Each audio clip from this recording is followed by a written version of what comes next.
Hello again, I am Blunty, and if you're a gamer with an ear to the ground, you might recall a huge wave of hype around a game called New World. Well, it's about to launch a few days from this video, as a matter of fact. Times are on screen, you can do your own math for time zones and whatnot, but maybe you've seen it being pushed through the front page of your console's main page, or store pages or whatever. Well, in full truth, it launched a few years back on PC. It didn't quite deliver on everything people hoped it would be, and from nearly 1 million players at launch, it slid down to around 20 to 30,000 regular players. But over the last year in particular, due in large part to a huge content drought, that has slipped right down to just a few thousand. It's sad, really. That content drought, though, bemoaned by its current player base, quite aggressively bemoaned, by the way. They are really quite pissy about it, as a matter of fact. But it was in service of the game being partially rebuilt from the ground up, re-engineered, recrafted, and more drastically, ported across to consoles. Its new name, to represent this attempt at rebirth and relaunch, is New World Aeternum.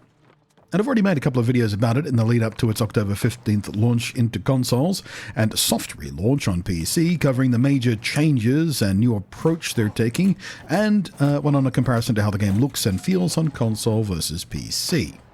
Now, in this video, I wanted to dance across some vital stuff that is far more practical for those of you who are going to give it a go, either for the first time or coming back to it. Things you need to know so you spend less time squinting at inventory screens and whatnot trying to figure out what's going on, and you can just, play the game. First thing you're going to need to do at launch is choose a server. I'll cover that stuff at the end of the video because frankly it's a bit dry and tedious. Boring, really. And I'd rather hit you with some useful in-game information first. So, on creation of a player character, before you even design your look, you'll be faced with a choice of archetype. Now, this is new to everybody, PC players included. Now, if you are familiar with many fantasy RPGs, you might think this is a class selection screen. It is not. New World doesn't have hard-baked class systems. Instead, your function, your role, your combat type is entirely based around your equipment, 2 weapons, and armor loadout. And you can change those at any bloody time you like. So, do not sweat this choice. It is not a choice that's going to seal you into particular weapons or a particular playstyle. It only dictates what your starter gear is, like less than the first hour of your game, basically. And if you decide you want to change to a different weapon, or change both weapons and completely change your armor, you can do that freely and easily at any point before you're entirely done with the first in-world tutorial missions, in fact. Some of those missions even drop alternate weapons as a reward, so you can try them out. Your choice instead should be made around what is presented as a secondary bonus down there at the bottom, the trade skills. There are 17 trade skills in New World, well 18 if you count the riding skill for mounts, but they exist under 3 categories: gathering, crafting, and refining. You can max level all of them on a single character with enough work, and the max level of the trade skills is 250, so that's a lot of work. But the archetype choice will start you out with a selection of 3 trade skills already at level 50, which is a major threshold for each of them. Because certain abilities in each skill, certain things you can do, are locked behind level threshold, and 50 is a pretty big one. There is no best choice here, just a choice that matches the kind of thing you enjoy, or you think about enjoy. All of them are useful, all of them are valuable, and again, this choice in no way locks you to only those 3 trade skills. Those 3 are just the ones that get the boosted start. You can immediately start working on something that isn't part of these if you like. Cooking, mining, armor smithing, and hunting are probably the ones I'd lean towards personally. I enjoy doing those things in the game, and they are quite useful. With that choice done, the new onboarding missions and quests do really a nice job at teaching you the basics about how the questing works, and how to equip stuff to your character, your armor, your weapons, your gathering tools, and whatnot.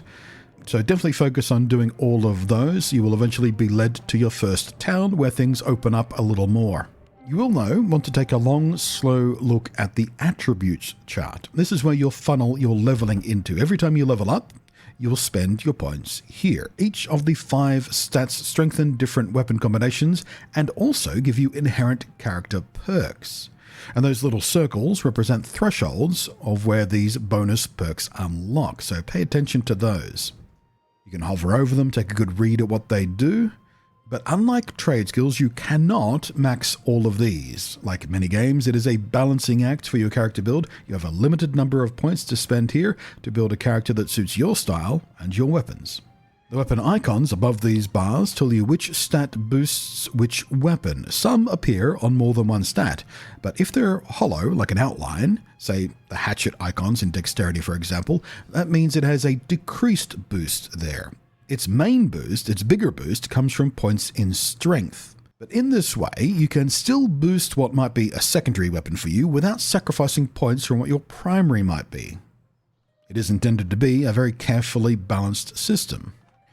You can also respec this point distribution at any time you like, so you can experiment more easily in the early game, finding the right build and right combination of weapons that you like best. Now, when it comes to leveling up and trade skill progression, there's not a huge benefit into getting super sweaty over trade skills in the early game, just sort of, maxing out one or two of them as quickly as you can in the early game, because some of the things they open up, some things they do, or let you craft, for example, are also level locked. So if you go too sweaty on one of these, you might find you can craft stuff that you just can't use anyway. It's best to level your XP of your character and your trade skills in a balanced way. Share the load, which is also the most fun way to play, frankly, so the grind doesn't become monotonous. You do a little bit of questing, do a little trade skill grinding, flip and flop between those two, and you're having a good time. And when it comes to leveling up your character, reaching for that max character level, questing is by far the best way. Not only is it very rich in XP gain, it will lead you to useful areas and fast travel points and drop a bunch of useful gear while you level as rewards and whatnot too, saving you a heap of materials and money that you would otherwise have to spend on crafting or buying gear from the in-game player-driven auction house to equip your character. In fact, pretty easily for the first 30 levels, you shouldn't really need to craft or buy any armor or weapons. Most of the stuff that you'll find useful for leveling is just drops. Don't get me wrong, you can get better bespoke gear when you craft it or buy it deliberately, but yeah, you don't really need that just for leveling. Next, do be mindful of your gear equip. It is not always the best choice to just put on any and all armor you find that has the bigger numbers on it, for example, than your existing piece. Because aside from having other perks, so maybe a piece of armor boosts your strength, which you might find useful for certain weapons, or dexterity, or whatever, that kind of thing. But armor, more importantly, has weight, and weight can significantly affect your playstyle. You go full heavy load, for example, you make a great tank, lots of protection and damage reduction, but you also lose out on attack and weapon damage, and your dodge becomes a slow, small, lurching sidestep instead. Stay in the medium weight class and you'll have no buff or debuff either way really when it comes to attack power or defense, but you'll have a much more comfortable dodge. Go lightweight though, and you get a significant dodge roll. It's fantastic, and you get a boost to attack even, but you become a lot more fragile. Now, certain weapons and playstyles, of course, lend themselves to certain weight classes, but don't sweat them in maxing as you're leveling, because this doesn't become super important until you are nearing max level. You're nearing endgame. You're doing much, much more harder and more demanding content, and certainly in groups where you have to play certain roles. So again, for at least the first 30 levels or so, you can freely experiment with this stuff and see what feels right for you and get a feel for what the difference is between different weight classes. Now, weapon mastery is your weapon skill tree, very familiar to a lot of games. Each weapon has 2 different skill trees designed for different playstyles, and you can mix and match these as you like, but the most benefit, of course, comes from specialization, because reaching the bottom of each skill tree unlocks an ultimate ability, and you do not have enough points to unlock both ultimates. And you do want one of these ultimate abilities because they are very powerful. The one on the hatchet, for example, can literally save you from death itself. Now, these skill trees, like your character attributes, can also be respec'd at will. So again, do feel free to experiment. Find the playstyle and combination of skills that work best for you. And like trade skills, you can max out every weapon class if you want. But I would suggest focusing on probably no more than 4 different weapons, and at least until late game. It's really nice to have some choices in playstyle, because some weapons might just work better at different kinds of content. But it's also a fairly big time sink to unlock enough of each weapon's individual skill trees to make it a practical choice in certainly mid to late game content. So just focus on a couple of combinations until you get to that end game stuff. And on that thought, if you are going to hunt YouTube and whatnot for build and weapon guides, you want to try and min-max, you try and want to use the meta build, really, and I mean really make sure it is very recent content, because a lot has changed over many updates and balance adjustments and changes. Even core skills on certain weapons have changed drastically. There is some stuff that used to be incredibly OP that is just trash now. So yeah, keep your eye out for when stuff was published when you're trying to follow someone else's build. Now, how about those servers? You want to choose one that's close to your geographic location because, well, it's an action combat game and your ping and any lag that causes you will be very noticeable. A lot more noticeable than it might be in other MMO type games that use other combat systems. Back in the very earliest days of this game, in the closed betas, which I took part on, there were no Australian servers. I had to use the American ones. I was dealing with sort of 280 to 320 ping-ish. And yeah, dodging alone, just even basic enemies, became quite an issue. So yeah, definitely stick with your regional servers. I know it's a pain in the ass sometimes. You can't play with your mates all over the globe, but yeah, you're going to have a pretty bad time if you're dealing with significant ping in this game, unfortunately. Usefully, the UI will clearly show you which servers have the best speed for you. Now, console users will see a selection of what will be called standard worlds. Existing PC players and the servers that already exist will be retitled to legacy worlds. Now, legacy worlds, as the existing servers who have been playing until this point, they will continue to live on. They're not being killed off or anything, but you cannot transfer a character on a legacy server to these new servers. However, if you start a character on the new standard worlds, you can later transfer to a legacy world. Say, for example, you've got friends already playing the game and you want to join them on their server now.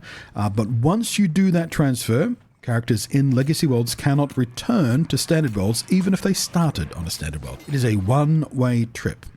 Characters on standard worlds can transfer to other standard worlds and even back again, but you cannot transfer between regions. So, well, all this means is if I start a new character on one of these new Aussie standard servers, as I do intend to do, it can't later go live on a US server later, for example. It can only be moved to other Aussie standard servers, or a one-way trip to a legacy one. And yes, these new standard servers are cross-play, so Xbox, PC, and PlayStation gamers all can share the same world. There will also be system-exclusive servers, so Xbox-only standard servers, for example, but I strongly discourage using those.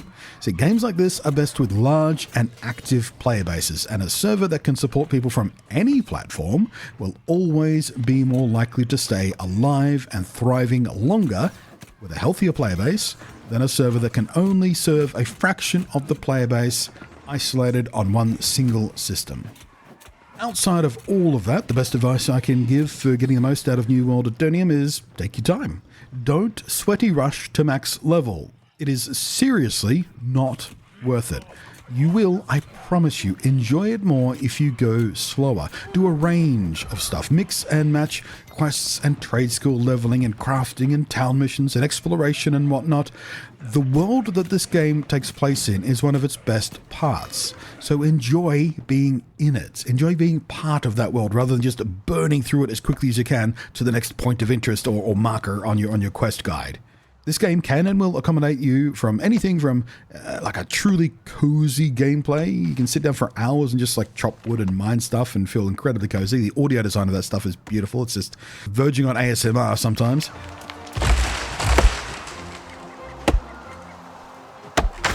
Or you can jump into seriously dangerous, hectic, mob farming and dungeon runs and all that kind of stuff as well.